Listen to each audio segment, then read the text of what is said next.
Good morning. Welcome to Breakfast with Sally Nugent and John Kay. The Health Secretary, Steve Barclay, has confirmed he will go to the High Court to try to limit strike action by the Royal College of Nursing across England next week. Yes, the union has called a 48-hour strike from Sunday evening at the weekend to next Tuesday evening. The union has accused the government of a bullying approach, as our health editor, Hugh Pym, reports. Carol can tell us what the weather has in store for James and for the rest of us. Good morning, Carol. Blue skies at least. Good morning. Yes, just... I know, like all of us, you were so desperately sad to hear the news yesterday and the travel and the weather where you are.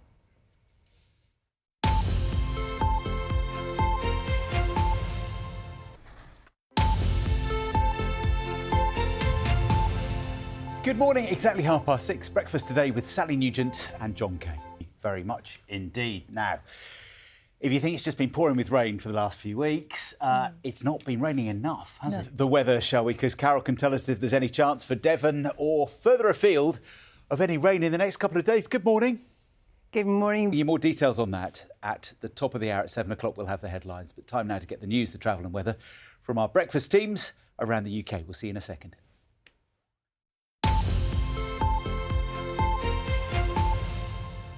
It's 7:08. Let's check in with Carol and get the weather, shall we? Good morning, Carol. And, you know, we all loved watching you on Strictly. And I know, as you said at the time, he was just gorgeous with you. Let's have a little look back at Carol and Len on Strictly. We're going to all miss him so much, and I know you'll particularly miss him. Thank you so much for your memories of Len Goodman this morning. It's 7:15. Now, can you give us a snapshot, maybe, of what the situation is like today? He says he spent 6 years trying to get an appointment with an NHS dentist. His teeth are getting worse. He says he's been to use emergency dentists at the A&E, but he says they only provide a temporary fix. Is what you were saying, that it's a quick repair rather than a long-term solution.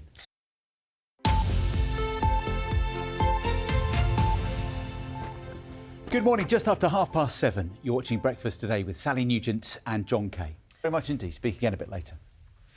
Now, it is often the very first place people turn to for help when they are in crisis. That British people, British passport holders in Sudan, as we've been hearing, there's going to be a certain level of help to get them out that's currently ongoing. That move is already being made to get those around 4,000 people out of that very dangerous situation. Yes, we're hoping to get more details from the Foreign Secretary, James Cleverly, in the next half hour or so. We're hearing that British military flights are preparing for that large-scale evacuation of UK nationals. But it's all dependent on whether that ceasefire holds. It's holding at the moment, but will it continue to hold? Convenient as well, isn't it? We've just had that report from Bridlington about the cost of living crisis and the pressure households are under. And if you're doing 2 shifts and you've got kids to pick up and you're running around all over the place, you want something that you can grab that's quick and easy. Absolutely. But first, let's get the news, the travel and weather from our teams around the UK. Stay with us.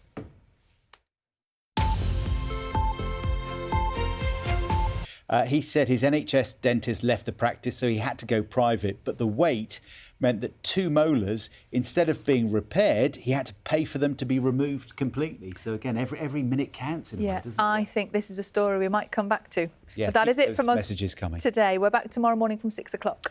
Time now on BBC One for Morning Live. Morning both.